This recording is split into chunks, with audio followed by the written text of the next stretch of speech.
Yo, it's your boy D Star coming to you live from the pad. About to give it to you raw and I'm about to keep it 1,000.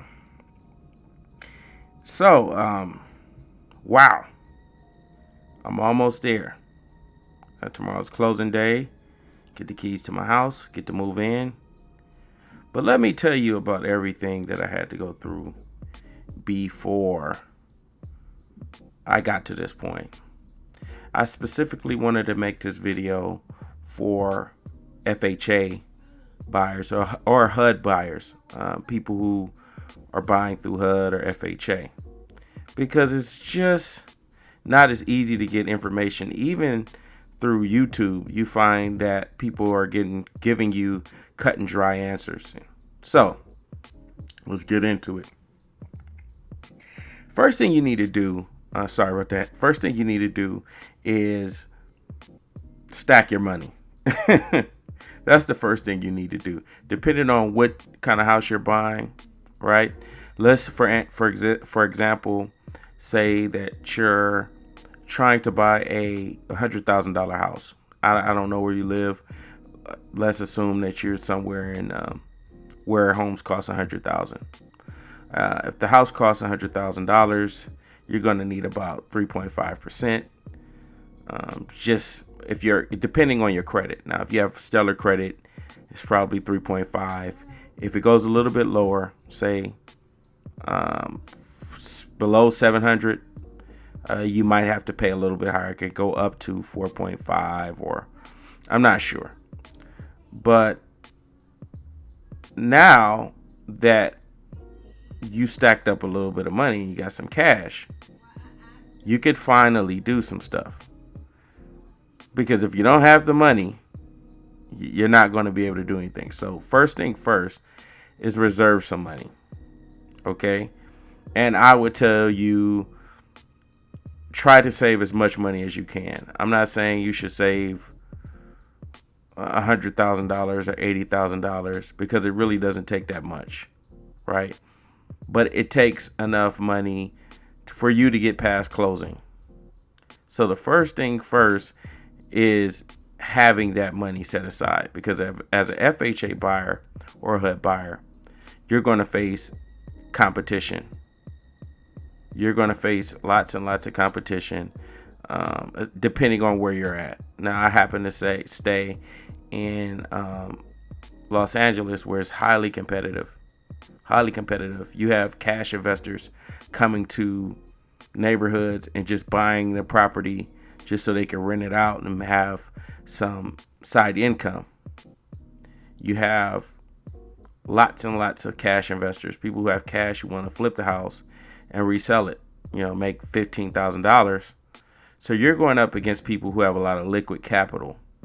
So the first thing that you need to do, especially if you're in a competitive market, is try to save as much money as you can. All right. So that's first things first, money.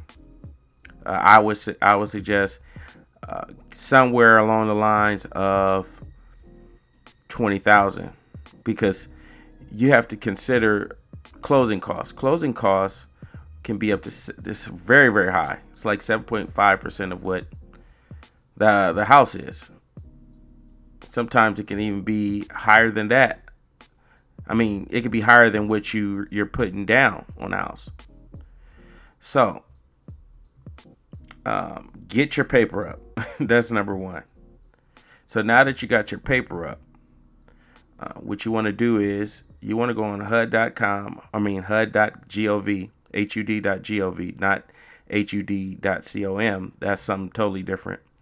But Hud.gov will give you a list of certified lenders who you can bring your check stubs and everything, and you'll go about the process of getting pre-qualified.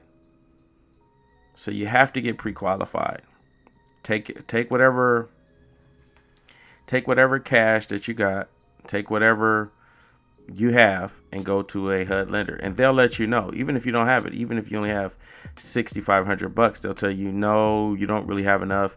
They'll tell you what you need to do in order for you to get in position to start purchasing a home, whether it's a condominium, whether it's a townhome, whether it's a whatever, single family dwelling.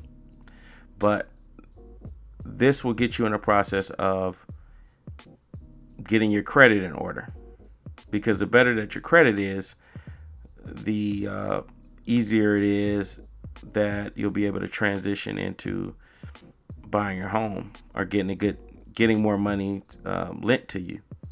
So once you get pre-qualified, you're on.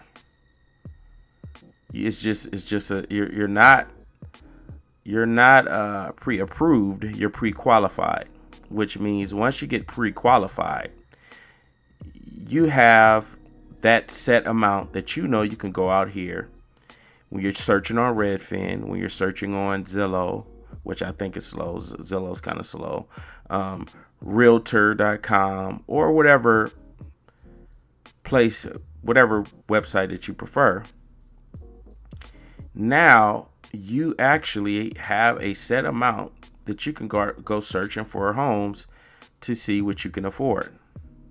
I suggest that if you qualify for a certain amount, the highest, try to go under that, because I'm telling you, once you get towards the end, once you get, just getting your offer accepted is one thing, but when it comes to closing,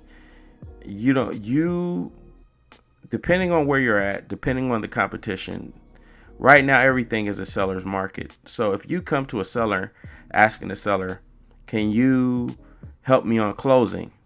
Depending on how long the property's been out there on the market, just say if they just did an open house.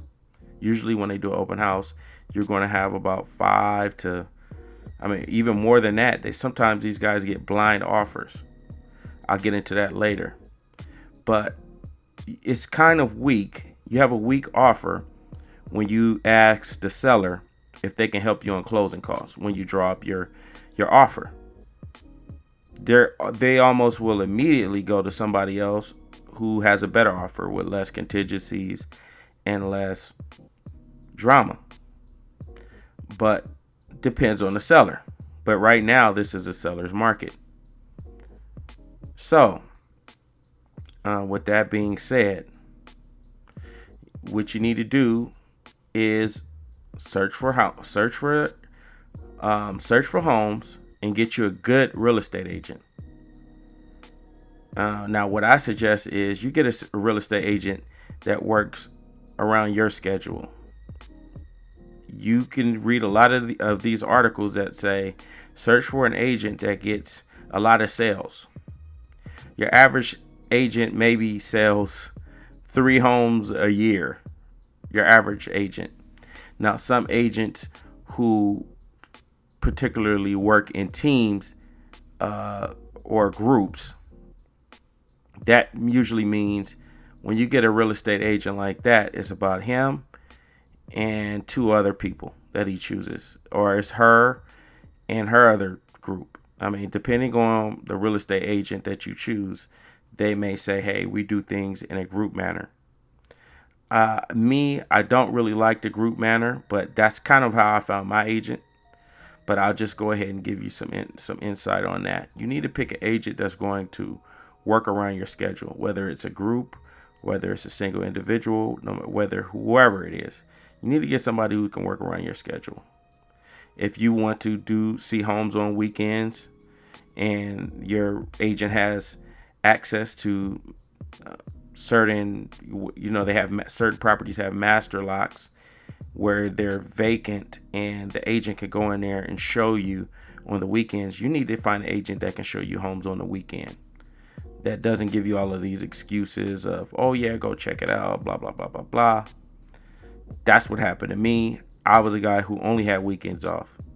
Now, sometimes you do have properties that pop up and it's random. Say it's a probate without no court, and a probate sale, that's a sale where somebody has passed away, and usually it goes through the court, but sometimes they say no court and they're selling the property as is. You want to be careful about those properties, especially with FHA, depending on who, when you buy as is property, you have to be careful because sometimes they'll say, hey, you're buying this property as is. And when you get an FHA inspection and inspector, they're going to say, oh no, the foundation isn't level, or something, something, something. And the person that you're buying it from as is, they'll tell you, well, you got to fix that because you signed the contract, you signed the offer sheet saying that you would handle everything that would happen during the inspection. And that could cost you more money that you didn't even expect to pay for. Sometimes if you got a strong agent, they can negotiate and get the seller to end up helping out with a few things. But you never know. It's a seller's market, and you have people, depending on what area you live in. If you're in a high traffic, high area where there's a lot of, big city, you're going to have competition. So just something for you to keep in mind. But you want to get you an agent that's going to fit your needs. If you work graveyard and you're only available during the days between 1 o'clock in the morning, 1 o'clock in the afternoon during weekdays, that's somebody you need to find, not somebody that's going to always come up with excuses. So it's very important that you find the right agent for you when you're going out here and you're looking for homes. It's very important.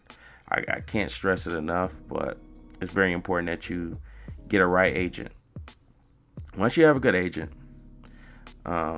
signs of a bad agent, okay, not returning your calls within a 24-hour period, not responding to your calls or text messages within a 24-hour period, or emails or whatever, not sending you properties that they think that you may be interested in, where you're feeling like you're the person that's sending emails and you're doing most of the work for the agent.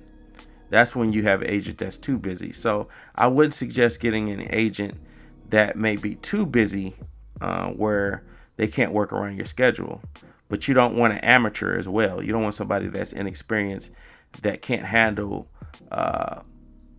heated situations with the seller, because the seller agent is trying to get as much money as possible. And you have to have a agent that can keep their cool and find that middle point to where both parties can be happy. Okay, so that's why I say it's very important to have a good agent. If not, you will run into some situations where you can get screwed over. You have some agents that will just put in an offer, never follow up on that offer because they have bigger, say you have $100,000 house, they're trying to sell a house that's $500,000, and they're paying more attention to the house that's being sold for $500,000 opposed to your little $100,000 home that you're trying to buy. So you got to be careful. Some agents are just out for themselves, and you got to be careful because some agents will just lag in putting in you ask them to put in an offer for a home, and they don't put in an offer until the next day, and a day can be an eternity because somebody can get an offer and they'll say, hey, okay, it's up to the seller ultimately. Yeah, I'll take this deal. And you can be shut out of a deal. That happened to me. And you would have your agent begging to get put in as a backup offer. So you got to have an agent that doesn't screw you over with writing your offer in a way that you could lose your earnest money deposit. Because if your agent writes it in a certain way saying that you can close in a certain amount of time, and you can't close within a certain amount of time due to your lender, you might have a lender that doesn't work that fast, such as a credit union. You have to be very mindful of all of these things. These are things that I found out the hard way being a first-time buyer. Very important that you have an agent that is skilled at helping first-time home buyers, because a first-time home buyer we just go out here and we just very gullible, don't really know. You have to find out a good agent that's going to explain to you everything and won't get frustrated with you asking them questions, and will guide you along throughout the whole process and explain everything that you're signing. So I just spent 10 minutes telling you it's very important to get a good agent. So once you have that good agent, let's just say that you have that good agent, you need to go find a home. So when you go for a home, do not believe the stuff that you see on HGTV. Okay, it does not work like that. When you go search for a home, you have to check the home to see that everything is structurally sound, everything is what you like. And once that you see it's everything that you like or something that you could work with, doesn't have to be perfect. The more important is making sure that the bones are good, that the house isn't, when you stepping around the house, that you're not walking into a sinkhole, or that there's no cracks in the walls, big gaping holes that would indicate something wrong with the foundation. There's no rodent droppings, or some of these houses look so good from the outside. When you actually go inside the house and check out the house, you would be amazed. You would be shocked at some of the things that you see. So don't get caught up on how things look from the outside. Some of these pictures that you'll see via the MLS, the listings, where the MLS is this listing site where Zillow and all of these third party companies get their pictures from. And you'll look at the outside picture, you say, wow, this house is beautiful. But when you actually go inside, you see there's lots and lots of problems, plumbing issues. These are things that could cost you lots of money. Foundation, roof, water damage. These are things that could cost you lots and lots and lots of money. And sometimes when you're in love with an area, that so much you're in love with the area, and you see a house that's decrepit and beat up, you'll just come up with all kind of rationalizations of why you would buy a house that's beat up and terrible.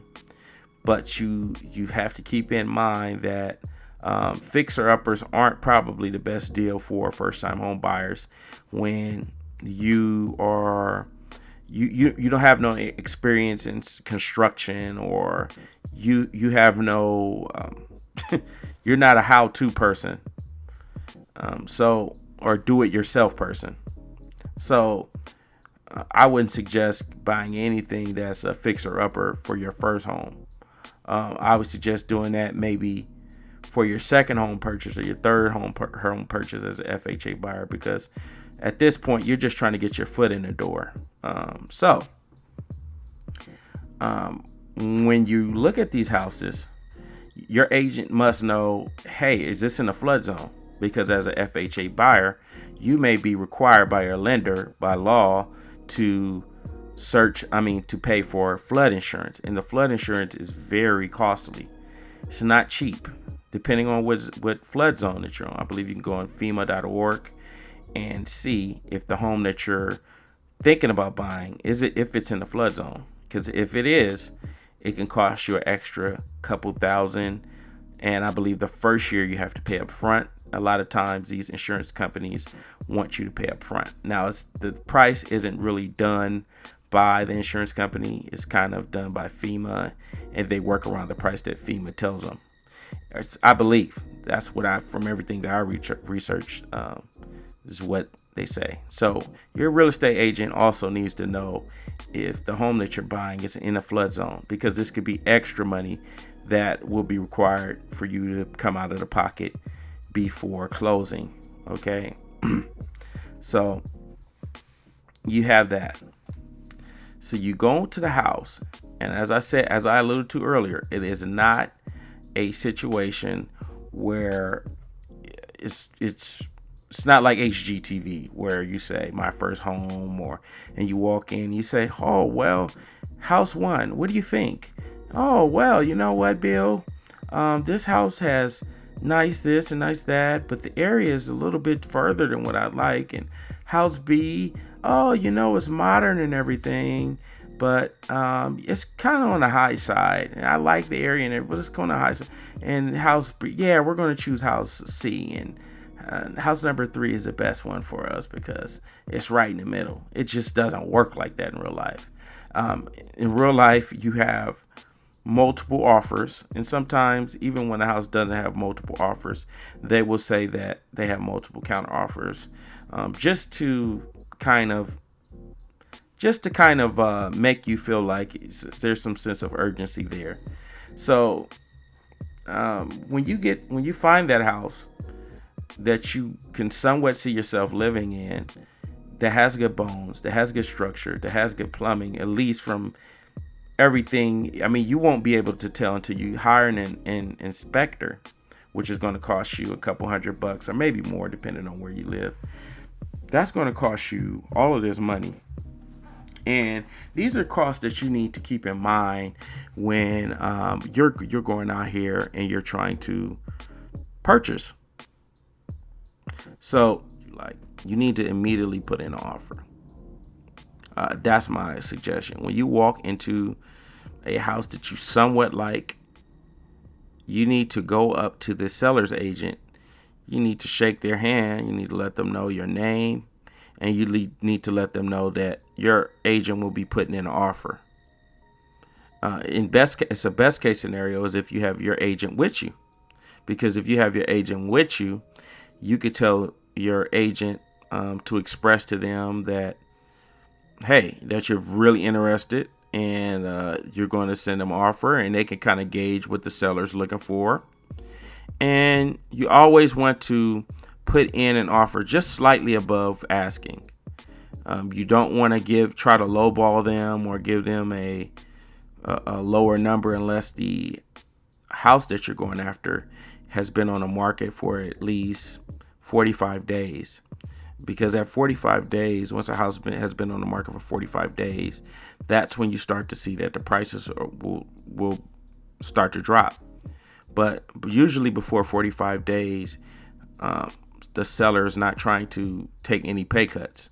So if the listing that you see hasn't been on MLS for 45 days, it's kind of wise to just give a little bit above asking, just a little bit above asking, right?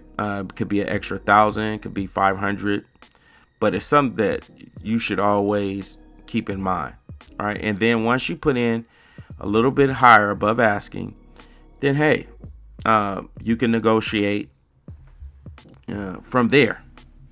But you want to come in with a strong offer, and you immediately want to put in an offer the same day that you see the house, especially with open houses. With open houses, you have to be very aggressive because, as I alluded to earlier, you have people nowadays, especially in these competitive markets such as Los Angeles, you have investors coming in making blind offers, which means, hey, I know that your house is over here and they're about to build a brand new Starbucks or a brand new football stadium over here, and I just want to buy the property. I don't care how it looks. And depending on the seller, they may say, hey, okay, I'll take the deal. Or they may say, hey, well, I got another offer for this much, and they kind of use your offer as leverage. So that can happen too. But I've met a couple sellers, at least what they've told me was that they weren't trying to sell to anyone who was making a blind offer. They want the buyer to be someone who inspects the home rather than buys it blindly, because you have a lot of investors, especially out here in Los Angeles, who are looking for properties to flip and put a little bit of money into it and make a big profit off of it. So when you see a home, go in there, shake the real estate agent's hands, announce who you are, announce your family, and if the family's there or whatever, kind of grasp what's going on. Now, I've seen somebody mention this in an article about writing a letter to the seller, letting them know your interest in the house, especially if you really like a house. You gotta think about it. Your FHA buyer, and a lot of times with FHA buyers, they don't take us serious because they think, especially townhomes. Townhomes are very prejudiced towards FHA buyers. Typically, say for instance in Los Angeles, if a townhome is under $300,000, they don't deal with FHA. Now I believe Wells Fargo has a program called My First Home, or it's not FHA, but it's Wells Fargo's own separate program that you can go through if you wanted to go through Wells Fargo. But as far as FHA goes, there's some sort of prejudice towards FHA by purchasers, and it's the same thing with sellers. A lot of sellers don't like FHA buyers because FHA buyers tend to have a lot of contingencies. Contingencies are in so many words, things that are holding up the deal. Okay, I need an inspection to be done.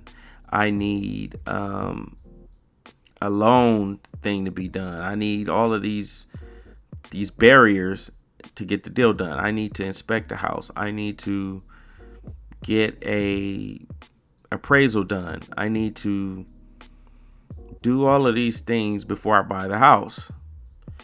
And a lot of times, sometimes the sellers are in desperate situations, like they're paying 2 mortgages, and they're like, I'm not about to wait for you to do all of these appraisals and inspections and all of this stuff, so you could tell me to fix up more stuff when I could just take a cash deal and I can be out on my merry way instead of paying 2 mortgages.